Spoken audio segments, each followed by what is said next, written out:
नमस्कार, आप देख रहे हैं प्राइम टीवी। मैं हूं आपके साथ अब्दुल करीम। खबरों की शुरुआत करते हैं। मथुरा के वृंदावन में किसान कृषि कानून के खिलाफ प्रदर्शन कर रहे हैं। किसानों ने अपनी मांगों के पूरा न होने पर भाजपा के विधायक और सांसद के आवासों का घेराव करने की चेतावनी दी है। किसानों के प्रदर्शन को देखते हुए प्रशासन की टीम ने सुरक्षा व्यवस्था बढ़ा दी है और पुलिस की टीम को और ज्यादा चौकन्ना रहने के लिए कहा गया है। इसी के मद्देनजर अभिनेत्री और सांसद हेमा मालिनी के आवास पर चौकसी बढ़ा दी गई है। देखिए, ऐसा है कि कुछ विपक्षी पार्टियों ने आह्वान किया था कि हम किसानों का समर्थन करेंगे और माननीय सांसद जी के आवास पे, मतलब जितने भी सांसद हैं सभी के आवासों पे जाके और उनका समर्थन के लिए हम कुछ यहाँ पे अपना डेमोन्स्ट्रेशन देंगे। तो इसलिए प्रशासन को सूचना मिली तो उन्होंने एहतियात के तौर पर यहाँ पे फोर्स लगा दी। क्या कुछ किसान आने वाले हैं क्या घेराव करने के लिए? हमारे पास तो कोई ऐसी सूचना नहीं है। हम तो एक नॉर्मली, चूँकि हमें मालूम है कि यहाँ पे अभी सांसद जी आवास पे नहीं है, दिल्ली में हैं, और क्योंकि किसानों को अपना प्रदर्शन किसानों को तो नहीं करना है, लेकिन विपक्षी पार्टियों को करना है। किसानों की तो कोई सूचना नहीं है आने की। औरैया में कांग्रेस के कार्यकर्ताओं ने सरकार के खिलाफ नारेबाजी की। किसान बिल के विरोध में प्रदेश भर में कांग्रेस कार्यकर्ता थाली और ताली बजाकर विरोध कर रहे हैं। इस प्रदर्शन के दौरान कांग्रेसियों ने सरकार के खिलाफ जबरदस्त नारेबाजी की। प्रदर्शन को लेकर कांग्रेस के प्रदेश सचिव ने कहा कि हम किसानों के साथ खड़े हैं। इसी के साथ प्रदेश सचिव ने यह भी कहा कि पार्टी को मजबूत बनाने की हर संभव कोशिश की जा रही है और हमारे कार्यकर्ता बूथ स्तर पर काम कर रहे हैं। एक तो कार्यक्रम संगठन सृजन का अभियान पूरे उत्तर प्रदेश में चल रहा है। उसके तहत हम लोगों ने आज मीटिंग की है और संगठन सृजन में हम लोग बूथ स्तर तक, ग्राम सभा तक अपने संगठन को ले जाने का काम कर रहे हैं। उसी के तहत औरैया में एक कार्यक्रम था। जिलाध्यक्ष सुखबीर दुबे जी के नेतृत्व में एक बैठक का आयोजन किया गया। किस तरीके से कांग्रेस को बूथ स्तर तक पहुँचाया जाए, और 28, 29, 30 3 दिन हम लोग सड़क पर होंगे, क्योंकि कांग्रेस पार्टी का स्थापना दिवस 28 दिसंबर को है और उसको लेकर जन संदेश एक पहुंचाने का प्रयास किया जाएगा लोगों तक कि कांग्रेस ने जो काम देश के हित में किए हैं, आज़ादी की लड़ाई से लेकर अभी तक जो कांग्रेस की उपलब्धियां रही हैं, उन उपलब्धियों को लोगों तक पहुँचाने का काम है। एक बार फिर प्रदेश भर में किसानों के समर्थन में कांग्रेसी कार्यकर्ता प्रदर्शन कर रहे हैं। कांग्रेस प्रदेश अध्यक्ष अजय कुमार लल्लू के आह्वान पर कार्यकर्ताओं ने सरकार के खिलाफ नारेबाजी की। प्रदर्शन करने वाले कार्यकर्ता थाली और ताली बजाते हुए बसपा सांसद के आवास के सामने पहुंच गए। कार्यकर्ताओं का कहना है कि सांसद और विधायक किसानों के समर्थन में नहीं है और किसानों के मुद्दे को कोई समझना नहीं चाहता है और किसानों की परेशानी नेताओं को बहुत ही मामूली दिखाई दे रही है। मेरा नाम मुनीश त्यागी है, जिला उपाध्यक्ष कांग्रेस कमेटी बिजनौर। प्रदेश के आह्वान पर आज पूरे प्रदेश के अंदर किसानों का शोषण जिस तरह से देश की और प्रदेश की सरकार करने पे तुली है, उनके खिलाफ हम लोगों ने कुंभकर्ण की नींद सोने वाली सरकारों को जगाने के लिए थाली और कटोरा बजाने का काम हम लोगों ने किया है कि अच्छा इन लोगों की नींद खुले और किसानों पर जो जुर्म ढाए जा रहे हैं, खुले आसमान के नीचे, बरसात के नीचे पानी छोड़ने का काम ये सरकारें कर रही हैं। अगर ये लोग इस देश को नहीं चला सकते तो इन्हें इस्तीफा दे देना चाहिए। खबरों में आगे बढ़ते हैं। सुल्तानपुर में किसानों के समर्थन में कांग्रेसियों ने थाली ताली बजाकर जोरदार प्रदर्शन किया। इस दौरान जुलूस निकालकर कांग्रेसी कार्यकर्ता सांसद कार्यालय का घेराव करने जा रहे थे, लेकिन मौके पर पहुंचते हुए एसडीएम और सीओ ने कार्यकर्ताओं को पहले ही रोक लिया और कांग्रेसियों को समझाते हुए उन्हें वापस भेज दिया।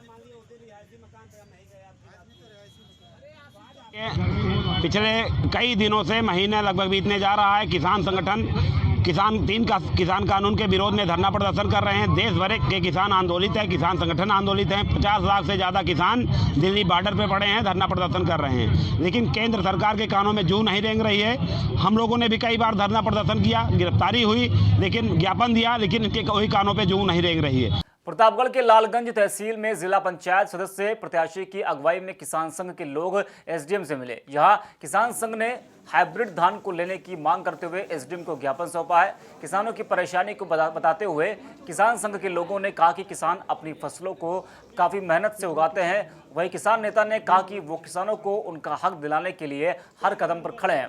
इसके अलावा एसडीएम ने कहा कि मामला अब संज्ञान में आया है, जल्द ही किसान की परेशानियों को हल किया जाएगा। सभी समस्याएं हमारे काश्तकार साहबान ने बताई हैं। अब इन्हीं सभी समस्याएं जो हैं, मुख्य आपकी जो प्रॉब्लम है, हालांकि इसमें लिखित तो नहीं है, लेकिन असली बात यह है कि जो आपका धान क्रय केंद्रों पर हमारा हाइब्रिड धान लिया जा रहा है, बताया जा रहा है, मना किया जा रहा है। तो उस संबंध में हम डिप्टी RMO से और अपने MI से बात करेंगे, उनसे पूछेंगे कि आखिर किन परिस्थितियों में आप धान वापस कर रहे हो, जबकि हमारी सरकार कह रही है कि इनको जो बाकायदा MSP रेट दिया जाए, जो मिनिमम सपोर्ट प्राइस है वो दिया जाए, तो निश्चित रूप से तो दिया जाएगा, इसमें कोई बात नहीं है। अगर कहीं कोई व्यवधान आ रहा है, कोई समस्या आ रही है तो उसका निदान कराया जाएगा। किसानों के मसीहा कहे जाने वाले पूर्व PM चौधरी चरण सिंह की आज जयंती मनाई जा रही है। देश भर में पूर्व PM चौधरी चरण सिंह को हर कोई श्रद्धांजलि दे रहा है। इस अवसर पर सपाइयों ने भी पूर्व PM को श्रद्धांजलि देते हुए सरकार पर जमकर निशाना साधा है। यहाँ सपा कार्यकर्ताओं ने कहा कि वो किसानों के साथ खड़े हैं और उनकी हर तकलीफ में उन्हें मदद की जाएगी। आज किसान मसीहा देश के पूर्व प्रधानमंत्री चौधरी चरण सिंह जी की जयंती है। देश में किसान दिवस के रूप में समाजवादी पार्टी इसको मना रही है। मैं इससे पहले कलेक्ट्रेट में भी श्रद्धासुमन अर्पित करके आया था और सुबह किसान घाट पर दिल्ली में। लेकिन दुर्भाग्य देखिए, चौधरी चरण सिंह यूनिवर्सिटी में मेरिट में चौधरी साहब के ऊपर जो बनने वो कार्यक्रम 2-3 दिन चलते थे, बिल्कुल समाप्त कर दिए, बिल्कुल कोई कार्यक्रम नहीं हुआ। दिल्ली में पुलिस ने जबरन हम सब लोगों को रोक लिया था, वो तो हम चले गए।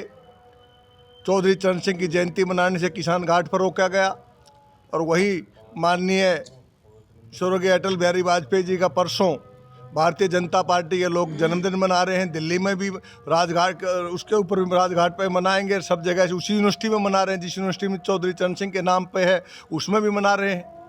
प्रयागराज के फूलपुर स्थित इफ्को लिमिटेड फैक्ट्री में अमोनिया गैस का रिसाव हुआ। गैस का रिसाव होने से 2 अफसरों समेत 14 लोग इसकी चपेट में आ गए। सभी लोगों को गंभीर हालत में इलाज के लिए अस्पताल में भर्ती कराया गया। इसके बाद अस्पताल में असिस्टेंट मैनेजर और डिप्टी मैनेजर की मौत हो गई है। बाकी के लोगों की स्थिति को देखते हुए उन्हें दूसरी जगह पर रेफर कर दिया गया है। फैक्ट्री से गैस के रिसाव की जानकारी मिलते ही पुलिस की टीम मौके पर पहुंची। पुलिस ने इस घटना के बारे में इफ्को के GM से बात की और आगे की कार्रवाई भी जारी कर दी है। और इसको हमने एक छोटे से एरिया के अंदर रेस्ट्रिक्टेड कर दिया विद इन द प्लांट। ये रिसाव बाहर नहीं गया बिल्कुल, ये सिर्फ प्लांट के अंदर ही अंदर, ये एक प्लांट में भी एक छोटा सा एरिया है, उसके अंदर ये रिसाव को हमने रेस्ट्रिक्टेड कर दिया था और उसको जो है वो हमने टेक किया। 2 लोगों की डेथ हुई है और बाकी 16 लोग और इससे अफेक्टेड हुए हैं। वो 16 लोग जो है उस वक्त कंडीशन बिल्कुल नॉर्मलाइज्ड। आगरा के थाना मलपुरा इलाके में दबंगों ने एक परिवार के साथ मारपीट की। दबंगों ने परिवार के लोगों के साथ बीच सड़क पर मारपीट की। पीड़ित परिवार के साथ हुई मारपीट का वीडियो अब सोशल मीडिया पर वायरल हो रहा है। बताया जा रहा है कि मारपीट की घटना कुछ दिन पुरानी है। आरोप लग रहा है कि पीड़ितों ने थाने में शिकायत दर्ज करवाई, लेकिन पुलिस ने बदलाव करते हुए केस को अपने हिसाब से दर्ज करवाया।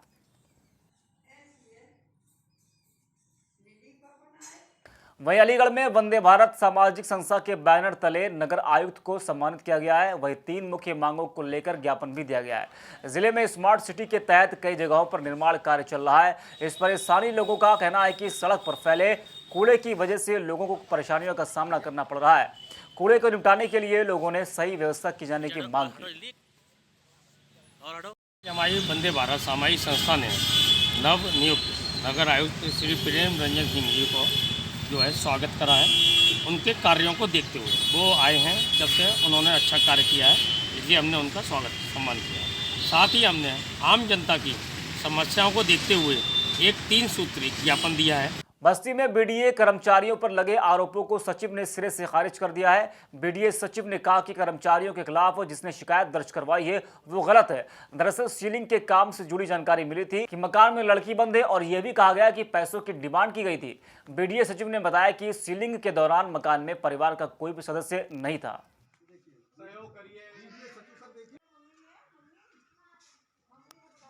प्रकरण की एक संक्षिप्त जांच की गई।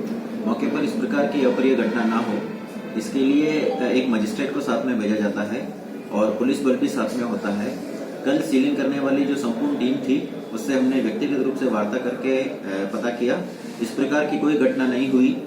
जिस घर के संदर्भ में इस प्रकार की बातें आ रही हैं उस घर में एक वैकल्पिक मार्ग उपलब्ध था और उस वैकल्पिक मार्ग से घर के सदस्यों को आने जाने के लिए रास्ता उपलब्ध था। बाद में ऐसा सामने आया कि उस वैकल्पिक मार्ग को किसी प्रकार से घर के सदस्यों ने बंद कर दिया, जिसकी वजह से उनका हो सकता है कि रास्ता अवरुद्ध हुआ हो।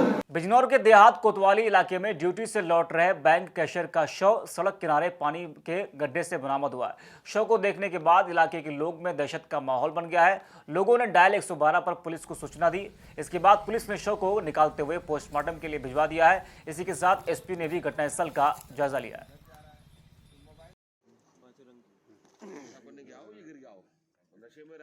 SBI बैंक का एक एम्प्लॉई जो राहुल नाम का है, 30 से 35 वर्ष के बीच में इसकी उम्र है, शराब पीने के आदी थे। अपने घर बनखला रोड पर जा रहे थे। नाहटौर से करीब 6-7 किलोमीटर दूर बनखला रोड पर मोटरसाइकिल उनकी रोड के किनारे खड़ी थी। एक गड्ढे में जिसमें पानी लगभग 1 फीट पड़ा हुआ था, उसमें पड़े मिले। गश्त के दौरान PRV वाहन को नजर आया। थाना प्रभारी, क्षेत्राधिकारी, अन्य अधिकारीगणों ने देखा, अस्पताल ले गए, वहां मृत घोषित किया गया डॉक्टरों द्वारा। फिलहाल के लिए खबरों में इतना ही। देश और दुनिया की तमाम बड़ी खबरों के लिए देखते रहिए प्राइम टीवी।